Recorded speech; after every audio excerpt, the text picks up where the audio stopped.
अस्सलाम वालेकुम। कैसे हैं आप सब लोग? उम्मीद करती हूँ सब खैरियत से होंगे। आज हमारी फर्स्ट मेडिसिन स्टार्ट होने वाली है। एक्नाइट से स्टार्टिंग लूँगी मैं और उम्मीद करती हूँ कि आप लोगों को पसंद आएगी मेरी मेडिसिन और बताने का तरीका और समझाने का तरीका और आपको इंटरेस्टिंग लगेगा। तो उर्दू नेम इसका होता है मीठा तीलिया और इसका जो सोर्स है वो है प्लांट किंगडम। प्लांट से हासिल होने वाली ये मेडिसिन है। प्लांट का भी वो हिस्सा जो फूल है, फूलों से हासिल होती है ये।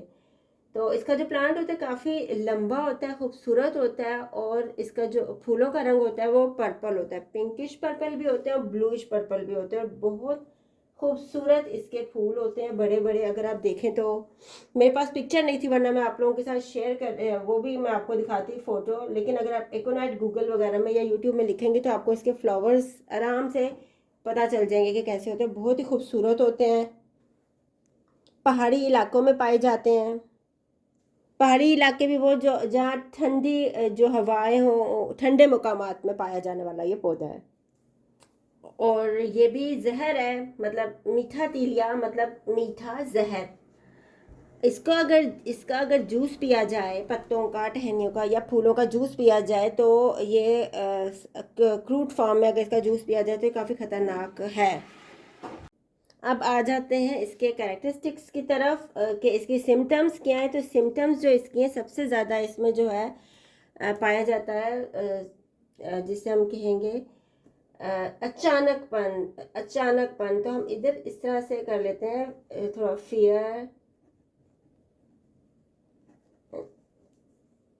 फियर और एंजाइटी इसकी हर सिम्टम्स में आपको साथ मिलेगी। ये पेशेंट डरता बहुत है, एंजाइटी बहुत ज़्यादा होती है, स्ट्रेस बहुत होती है, रेस्टलेसनेस बहुत ज़्यादा होती है। पेशेंट को किसी भी करवट आराम नहीं आता, साइड पे वो बिल्कुल भी सो नहीं सकता पेशेंट ना। और पेशेंट रेस्टलेस होता है बहुत ज़्यादा। तो उसको जो हर सिम्टम्स के साथ जो होता है ना वो अचानकपन बहुत ज़्यादा होता है। अचानक से आती हैं इसकी सारी तकलीफ़ें जो होती हैं और ठंडी खुश्क हवा से एग्रावेशन होता है। ड्राई कोल्ड वेदर में इसको एग्रावेशन होता है। और जो इसको आराम आता है वो है ओपन एयर में। खुली हवा में पेशेंट को आराम आता है तकलीफ़ों को। और जैसे कमरे में अगर सोएगा तो उसको होगा कि खिड़की खोल दो, इधर से हवा आनी चाहिए ताकि मुझे आराम आए। इसका जो पेशेंट होता है वो काफ़ी मजबूत होता है और आराम से उसको इतने आराम से कभी कभी उसको इतने आराम से ठंड नहीं लगती होती, लेकिन जब वो सर्दी में देर तक खड़ा होगा फिर अचानक से उसको सर्दी लगनी शुरू हो जाएगी और उसको फ्लू की सिम्टम्स स्टार्ट हो जाएंगी और फिर उसके बाद उसको फीवर हो जाएगा। तो इस केस में आप जल्दी से उसको इकोनाइट 30 या 200 में उसको आराम से यूज़ करवा सकते हैं। अगर एक दो दफ़ा आप आधे आधे घंटे के बाद यूज़ करवाएं तो उससे उसको आराम आएगा। और कोई भी सिम्टम्स हो जाए, जैसे अचानकपन है, किसी ट्रॉमा की इस सूरत में हो सकता है, कोई शॉक पहुंच सकता है। जैसे शॉकिंग कंडीशन ये होती है कि जैसे कोई फोत हो गया और फोत होने के बाद उसके जो साइड इफ़ेक्ट्स होते हैं, जो जैसे फ़ौरन खामोश हो गया है या चीखना शुरू कर दिया है, रोना शुरू कर दिया है, तो आप उसको फौरी तौर पे एकोनाइट इस्तेमाल करवा सकते हैं शॉक के बैड इफ़ेक्ट्स से बचने के लिए। तो इसी तरह अगर एक्सीडेंट हो गया, अचानकपन वाले केसेस में आप लोगों को बता रही हूँ, जैसे एक्सीडेंट हो गया है और अचानक से ट्रॉमा की सूरत भी आती है उस केस में, और उस केस में काफ़ी इंजरीज भी होती हैं, तो आप फौरी तौर पे एकोनाइट को इस्तेमाल कर सकते हैं उस केस में भी। और इसमें मैं आपको अगर एक पिक्चर और पेश करूँ कि एक पेशेंट आपके पास आता है और कहता है कि मेरे सीने में बहुत ज़्यादा दर्द हो रही है, तो डॉक्टर साहब मैं तो मर जाऊँगा। मैं इसका पेशेंट जो है वो आपको अपने मरने का टाइम तक बता देगा कि मैं सुबह 2 बजे तक मैंने ज़िंदा नहीं रहना। आप देख लेना डॉक्टर साहब, मैं 2 बजेंगे तो मैंने तो बस मेरे साथ कुछ हो जाना है। और वो हाय हाय हाय हाय और ऐसे सेंटेंस बहुत ज़्यादा बोलेगा, क्योंकि उसमें एक्सट्रीमली एंग्जाइटी है। और जो पे रोएगा धोएगा, चीखे मार के रोएगा, उससे बिल्कुल सब्र ही नहीं होगा चीखें भी मारेगा वो, और टीयर्स बहुत ज़्यादा होंगे, आंसू बहुत ज़्यादा होंगे। तो इस केस में आप लोग आराम से एकोनाइट को यूज़ करवा सकते हैं। ये उसकी की नोट सिम्टम है। की नोट कहते हैं सबसे जो अहम सिम्टम होती है किसी मेडिसिन की, उसको होम्योपैथिक में की सिम्टम्स, की नोट्स के नाम से कहा जाता है। कह सकते हैं फियर एंजाइटी जो है इसकी एकोनाइट की नोट्स हैं। और ये जो मैंने लिखा है कि इसकी तकलीफ़ें जो होती हैं ड्राई कोल्ड वेदर में जो होती हैं बढ़ती हैं, और जो कम होती हैं ओपन एयर में, खुली हवा में इसकी तकलीफ़ें जो होती हैं सारी कम होती हैं।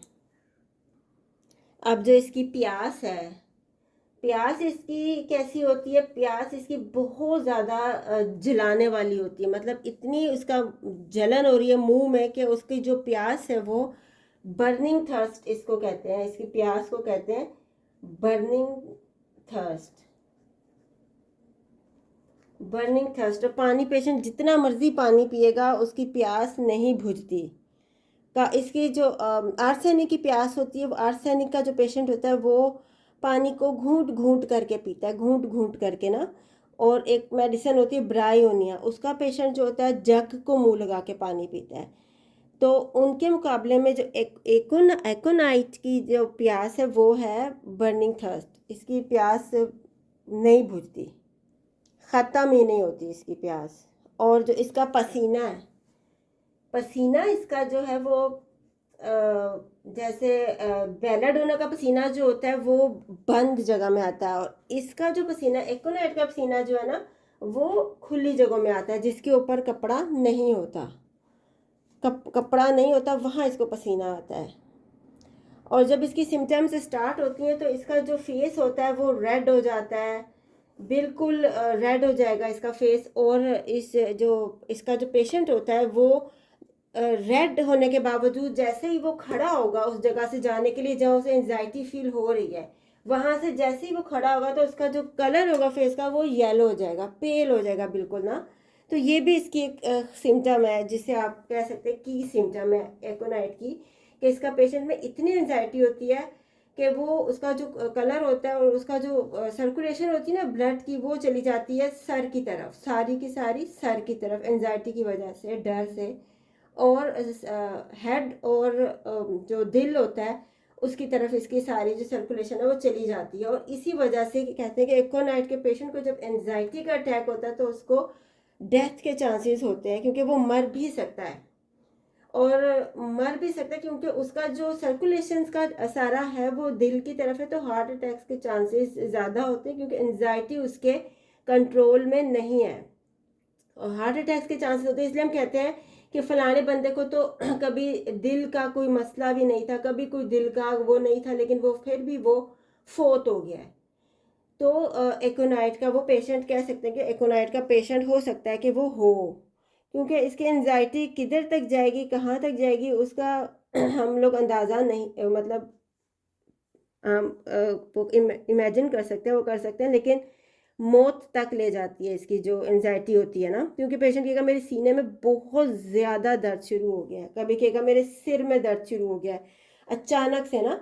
तो कहते हैं कि समटाइम्स जो अंजाइना के पेशेंट्स होते हैं उनको भी अगर होम्योपैथिक की ये वाली मेडिसिन दी जाए ना, CM में 1 ml बड़ी पोटेंसी में 10-10 मिनट से 2-3 दफ़ा यूज़ करवाई जाए तो वो हार्ट अटैक्स के पेशेंट भी। मैं आपको एक मिसाल देती हूँ, अभी ना एक केस मैं आपके साथ शेयर करती हूँ कि क्लिनिक में क्लिनिक में बहुत ही सीने पे हाथ रख के एक पेशेंट आया है, एजिड पेशेंट आया, किसी का है, ये मेरा नहीं है।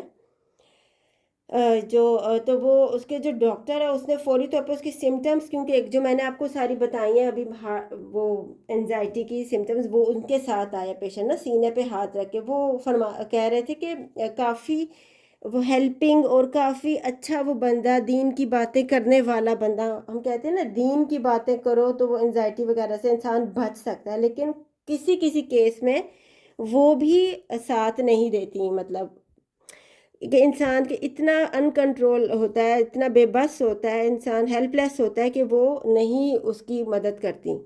तो वो उस केस में वो बंदा खैर आया है, तो उसको उस डॉक्टर ने जो है ना वो एकोनाइट CM की दे के 2-3 दफ़ा उसको भेज दिया है एम्बुलेंस में ना, कि आप जाओ अपना ट्रीटमेंट करवाओ, मतलब उसको डॉक्टर्स के हवाले कर दिया तो एम्बुलेंस में ही वो ठीक हो गया। तो कहता है मुझे तो कुछ है ही नहीं है, मैं ठीक हो गया हूँ। तो इस तरह से इस केस में भी आप दे सकते हैं, यूज़ करवा सकते हैं। अगर किसी पेशेंट ने कोई स्पीच देने जाना है तो वो स्पीच करते हुए घबराएगा, डरेगा। उसको जैसे जैसे स्पीच का टाइम करीब आता जाएगा, उसके जो शिवरिंग्स है, उसकी जो सिम्टम्स है, हार्ट बर्निंग, दिल धड़कना, रेडनेस, सारी सिम्टम्स जो है वो उसकी आती जाएंगी। अगर उसके जाने से पहले उसको एकोनाइट 200 यूज़ करवा दे 1-2 दफ़ा, तो आधे आधे घंटे के फ़र्क से 30 या 200 जो होती है वो बिल्कुल उसका इतना नुकसान, मतलब उसको आप कोई भी यूज़ कर सकता है। अगर दिन में 3 दफ़ा 200 की ताकत यूज़ कर रहे हैं तो उसमें कोई भी प्रॉब्लम नहीं है। और 30 की तो और भी, मतलब आप 30 की ज़्यादा दफ़ा यूज़ कर सकते हैं। तो जो है ये बताने का मकसद ये था कि आप जाएं, अगर कोई स्पीच वगैरह देनी हो तो फिर आप उसको दे के भेज सकते हैं। बहुत ज़्यादा आराम से वो स्पीच देगा पेशेंट। और अगर आपने डॉक्टर के पास जाना है तो ऐसे पेशेंट्स को डॉक्टर से डर लगता है, डॉक्टर के पास जाते हुए मसला हो रहा होता है, एनजाइटी हो रही होती है, तो आप डॉक्टर के पास जाने से पहले भी यूज़ करवा सकते हैं कि उसको आराम आ जाए सिम्टम्स में थोड़ा बहुत। तो इस केस में ये है कि इसकी इस हर बीमारी जो है वो अचानक आ रही है, अचानकपन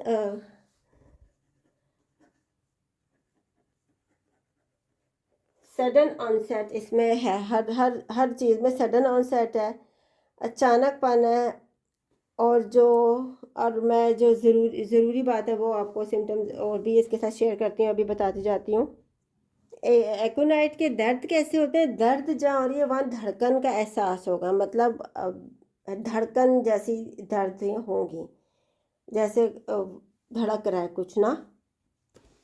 पेशेंट खाना खाते खाते अगर उसको एकदम से डायरिया की शिकायत हो गई है, अचानक से उसको खाना खाते खाते पेट में दर्द शुरू हो गई है, तो आप ऐसे केस में, क्योंकि अचानकपन है और वो पेशेंट कहता है हाय अल्लाह मुझे क्या हो गया है, मेरी तकलीफ़ें मुझे ही होती हैं, मुझे शुरू होती है, ऐसी किस्म की एंग्जाइटी और फियर उसको शुरू हो जाएगा। तो उस केस में भी, क्योंकि सडन ऑनसेट अचानकपन है, तो आप आराम से होम्योपैथिक यूज़ करवा सकते हैं 30 और 200 दिन में 2 दफ़ा। मतलब एक आधे घंटे 2 घंटे के फ़र्क से आप आराम से यूज़ करवा सकते हैं। पर और इसमें एक स्पेशल किस्म का डर होता है, वो होता है फियर ऑफ डेथ। ये भी इसका की सिम्टम है कि इसमें होता है मौत का खौफ, मरने से पेशेंट डरता है, क्योंकि उसकी तमाम तकलीफ जो है वो अचानक आती हैं, बहुत ज़्यादा ज़ोर से आ रही हैं। क्यों? और इसी वजह से एंजाइटी भी है और फियर ऑफ डेथ भी है, और सारी जो सिम्टम्स है वो साथ साथ आ रही हैं। तो इसकी जो ये मेल और फीमेल दोनों के लिए, ये फीमेल रेमेडी नहीं है, ये आदमियों की भी, मतलब हर पिछली में मैंने आपको फीमेल की तरफ ज़्यादा जोर दिया था, तो मैंने फिर बताना ज़रूरी समझा कि आदमी भी इस कंडीशन से, मतलब बिल्कुल यही वाली सिम्टम आदमियों में भी पाई जा सकती हैं।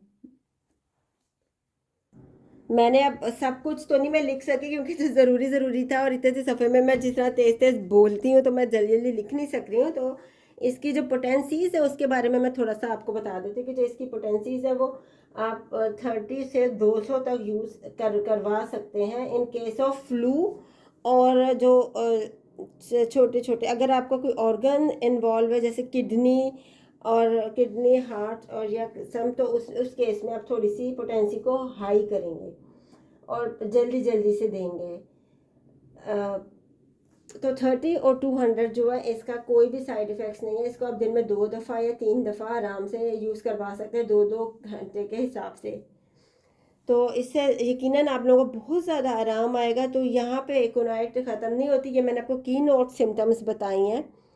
और होम्योपैथिक एक बहुत वसी इलम है, बहुत वसी इलम है। जो एकोनाइट है वो बहुत बहुत इम्पोर्टेंट जो है, रीढ़ की हड्डी की हैसियत रखती है एमरजेंसी केसेस में। इसको एमरजेंसी मेडिसिन भी कहा जाए तो वो भी गलत नहीं होगा।